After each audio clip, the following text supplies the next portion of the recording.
bituin sabihin na mahalin. Kasabi din kahit muling masaktan. Sa pagalit ako'y mababalik at sana naman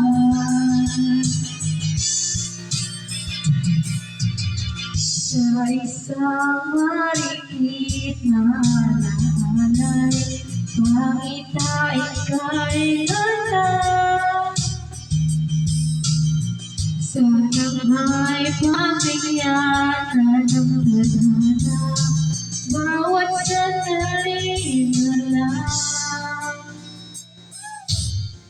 sumabay sa biglang pagkabahala, lumabis ang pagtataka.